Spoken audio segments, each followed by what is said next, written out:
Hey, this is Daniel R. Levi with Review Stash again, and not really a specific product-based unboxing, but we got a few cool parts in for a buddy's build, and I just figured, because I know you guys like checking out some cool computer parts, that I'd just share some information and do a brief unboxing of each of them. I have the Corsair CX500 power supply. It is an 80 plus bronze rated, so it's 85% efficiency at the plug. This power supply normally retails $70 at Newegg. Right now, with an instant discount and a mail-in rebate, you can get this power supply for 30 bucks. And you really can't get a whole lot for $30 in terms of power supplies, so this is a heck of a deal. Corsair has a 3-year warranty on this product, and I've actually used their warranty and RMA service, and trust me when I tell you this, they are truly one of the best companies in the business in terms of warranty support. So let's pop this open, but really quick. I have the classic budget gaming processor, the Intel Pentium G860. We'll just take a quick look at this, and I'll throw some words out about that. And then we have the Vengeance DDR3 4GB sticks. This is the low profile RAM, even though it's really just standard profile, but the heat spreader is low profile. Really cool RAM, 1600 megahertz, Cas9, 1.5 volts, so you know it's not any of that lower bend RAM. We'll take a peek at this really quick. Another thing to note, some of you haters, in terms of the Pentium processor, I like to recommend this processor for budget builds. This will not bottleneck you in today's games.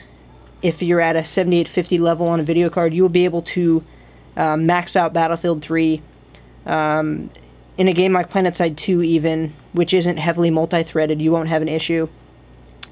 And looking at Sandy Bridge's architecture and the data sheets, this is the one level up i3, with the exception of the fact that this processor is missing hyperthreading. And most people disable hyperthreading unless you're doing a lot of video encoding or compile work or rendering, which you'd probably do on a video card these days anyway with CUDA. And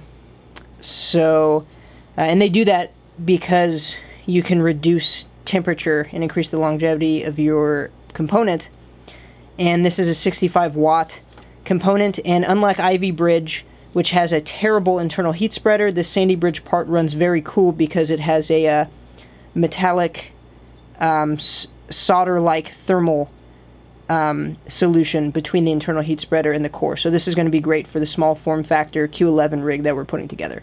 And again, this would be great for, you know, Battlefield 3, PlanetSide 2, lots of cool games, paired with a 7850 or 650 Ti. Alright, so let's pop open this CX500. $30. I have not seen components at such crazy prices. This is a great time right now to put together a budget rig, especially with the 7 series from NVIDIA looming around the corner. Great time. Warranty information. Read this because Corsair best warranty, 3 years full warranty on this. Manual. You get lots of great. Here's your power connector, of course. A little bit of desiccant. Woo! This smells like Chinese Sharpie. Very strong smell. Kind of nice. Ton of zip ties. Blacked out screws, mounting screws. I like seeing all these zip ties, especially because this power supply is non-modular, and we're going to be packing this in a small box, so we're going to need those zip ties most definitely. All of your connectors, you have 2X PCIe connectors, all of that good stuff. Everything you need. This power supply, very high quality. For this money,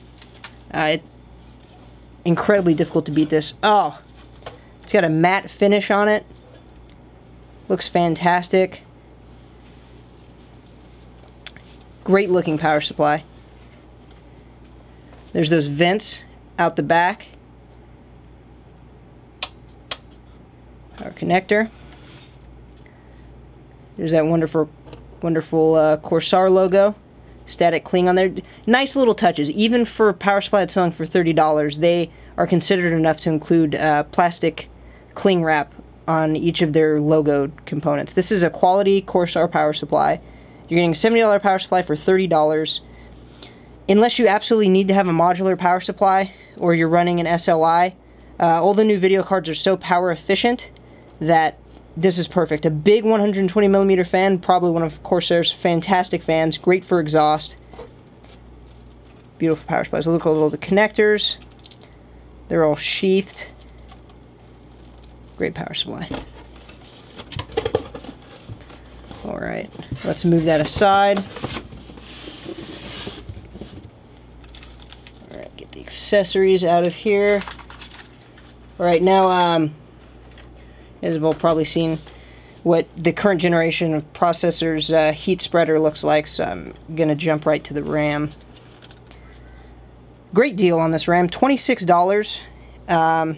Like I said before, this is not low bend RAM like some of that 1.65 volt RAM that you know may or may not work. And here's the memory. They say that this is the low profile version. They don't actually mean low profile, so I think it's kind of misleading. This memory is standard profile in terms of the actual circuit board here, but the cooler for the Vengeance series is low profile.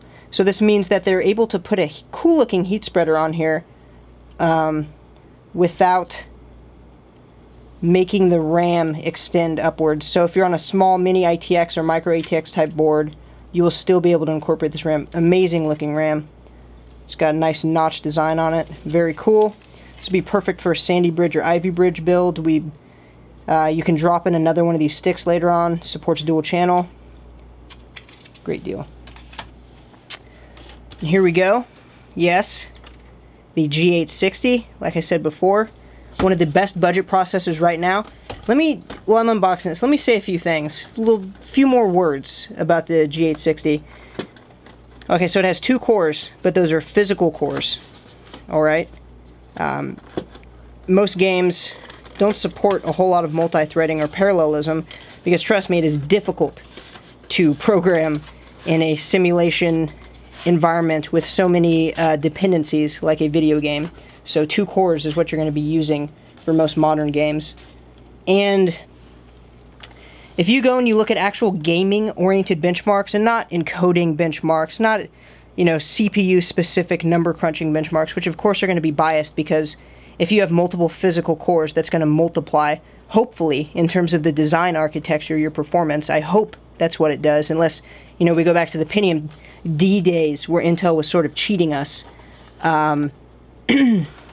But this processor will beat out the infamous Athlon X4 965 Black Edition, which costs $90 now.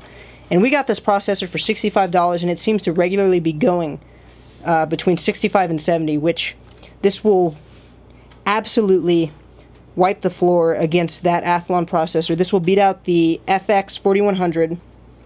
This matches up with the i3 processor, in terms of gaming, of course, not encoding, that cost $130. So, you know, you're saving quite a bit of money, which you can then put into your video card, which will be your bottleneck in these games. And there's the heat spreader on this video card. Check it out. Here's the laughably small heatsink. I just want to show this to you guys. It's pretty funny. That is pretty funny.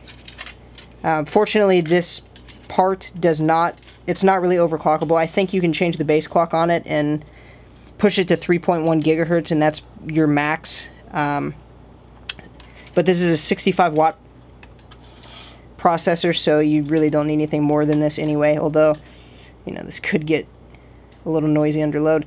But anyway, so that is the current part haul for now.